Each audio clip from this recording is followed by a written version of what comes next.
Assalamualaikum warahmatullahi wabarakatuh. Perkenalkan, nama saya Gilang Nugraha Priyadi dari kelas TI 1C. Saya akan mempresentasikan pengertian arsitektur komputer dan jaringan komputer. Pengertian arsitektur komputer adalah konsep perencanaan serta struktur pengoperasian dasar dari sebuah sistem operasi. Arsitektur komputer juga dapat diartikan sebagai ilmu yang mempelajari tentang cara menghubungkan berbagai komponen perangkat keras hingga terbentuklah sebuah komputer. Jenis-jenis arsitektur komputer. 1. SISD. SISD adalah singkatan dari Single Instruction Single Data. Jenis arsitektur komputer ini merupakan hasil rancangan von Neumann. Komputer dengan jenis SISD hanya memiliki satu prosesor saja. Model ini sering dikatakan sebagai model komputasi tunggal. Yang kedua, SIMD. SIMD adalah singkatan dari Single Instruction Multiple Data.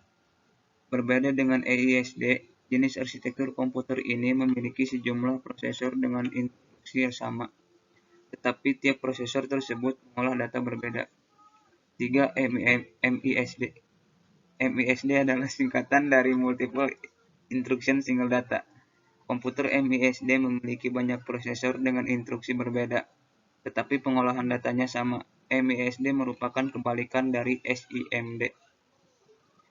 Yang keempat, MIMD.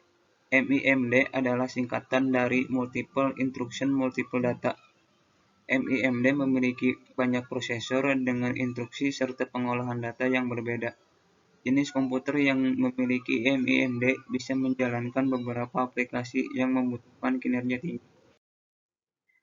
Fungsi arsitektur komputer. Fungsi arsitektur komputer sebagai perencanaan awal komputer dengan menggunakan bahasa pemrograman. Arsitektur komputer masih memiliki beberapa fungsi lainnya, yaitu yang pertama, perencanaan awal komputer. Perencanaan awal ini artinya komputer disusun dan dirancang sebagai mungkin agar kinerjanya maksimal. Kedua, mengontrol komponen yang ada di komputer. Mengontrol komponen ini bertujuan agar kinerja komputer bisa berjalan dengan baik atau maksimal. Fungsi kontrol ini juga bisa membantu pengguna untuk menjalankan banyak pekerjaan atau aplikasi dalam satu komputer.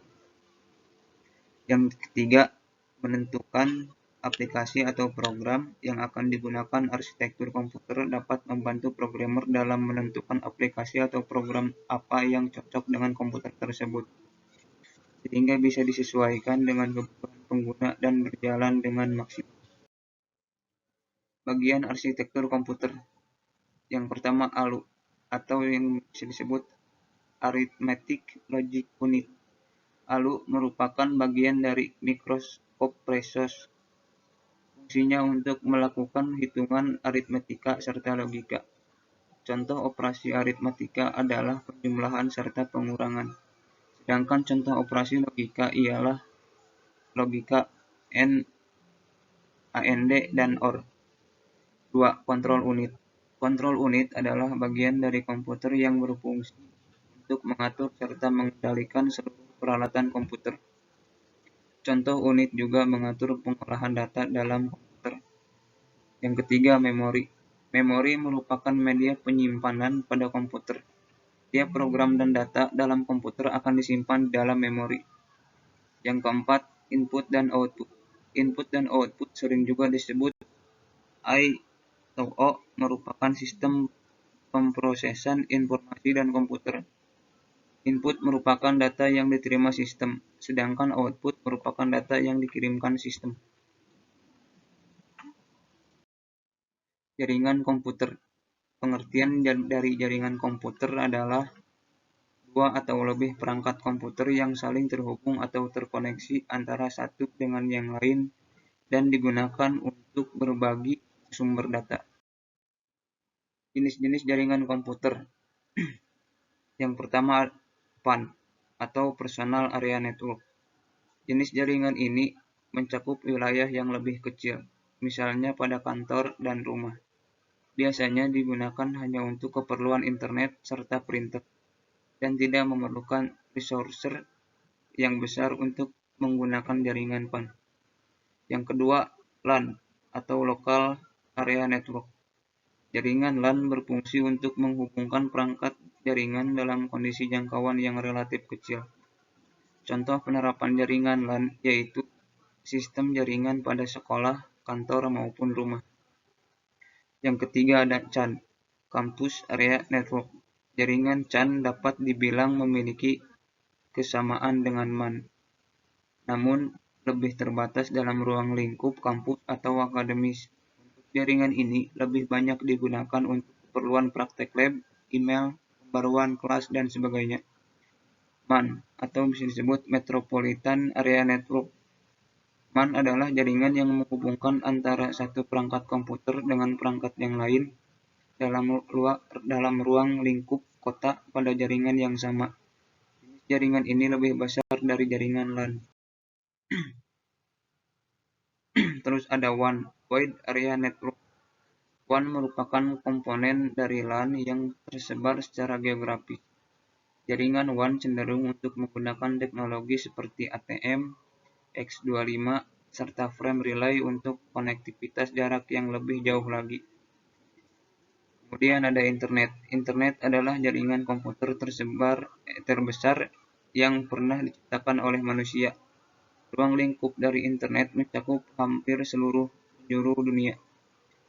Siapapun dapat mengakses berbagai sumber informasi dalam berbagai perangkat komputer seperti PC, smartphone, laptop, tablet, TV, dan sebagainya. Terus ada VPN atau Virtual Private Network. VPN merupakan salah satu solusi untuk menyediakan koneksi internet yang lebih aman. VPN dapat membuat jalur aman untuk kebutuhan transmisi data. Saat ini banyak sekali platform yang menjual VPN secara gratis maupun menyediakan akses premium. Terus ada jaringan komputer berdasar jenis transmisi. Yang pertama ada broadcast. Jaringan broadcast merupakan saluran komunikasi tunggal yang digunakan secara bersama-sama oleh beberapa perangkat device yang saling terkoneksi ke jaringan yang sama. Yang kedua ada point-to-point. Jenis yang kedua adalah jaringan point-to-point tersusun atau beberapa koneksi pasangan individu dari satu perangkat ke perangkat lain. Topologi jaringan komputer. Yang pertama ada bus. Topologi bus merupakan topologi yang mempunyai kabel tunggal yang masing-masing workstation dan server saling terhubung. Kedua ada ring atau cincin. Topologi ring atau cincin merupakan topologi yang berbentuk ketika semua perangkat telah terhubung, sehingga menyerupai seperti cincin atau berpola lingkaran. Jadi, setiap workstation akan menerima informasi dari satu perangkat ke perangkat lain. Yang ketiga ada start atau bintang. Topologi start atau bintang merupakan topologi yang masing-masing workstation memiliki jalur yang terhubung langsung melalui server atau hub.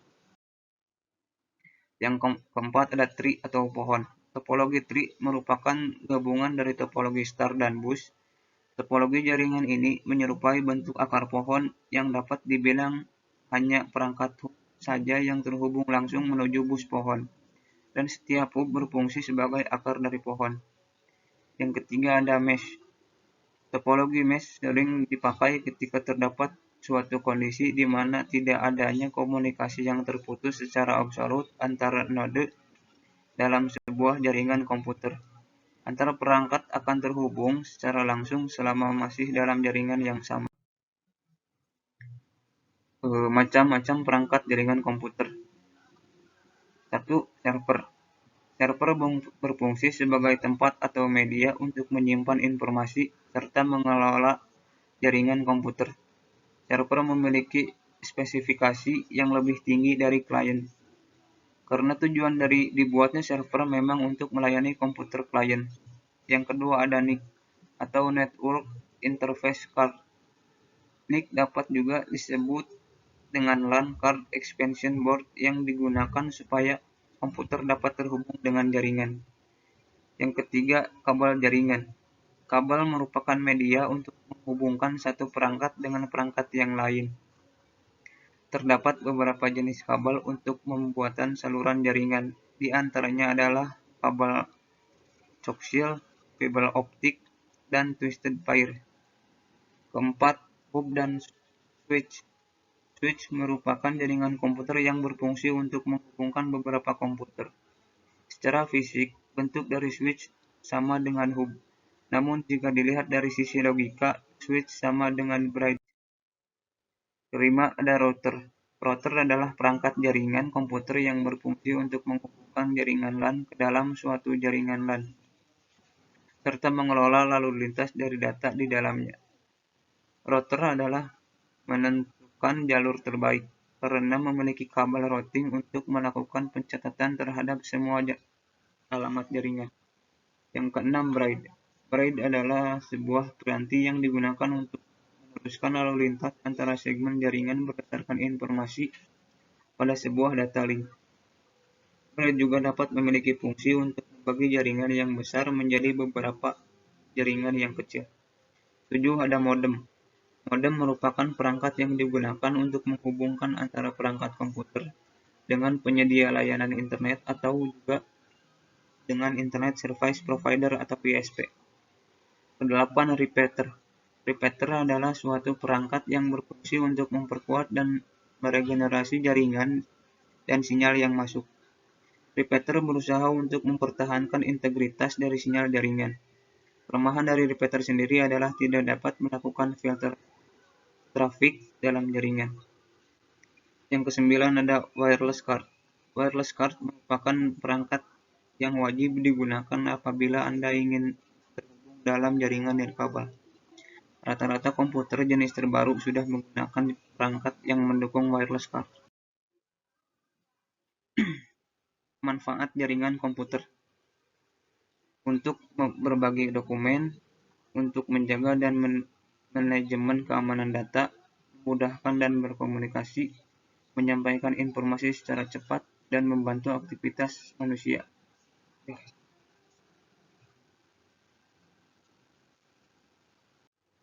Sekian penjelasan dari saya. Mohon maaf bila ada kekurangan. Assalamualaikum warahmatullahi wabarakatuh.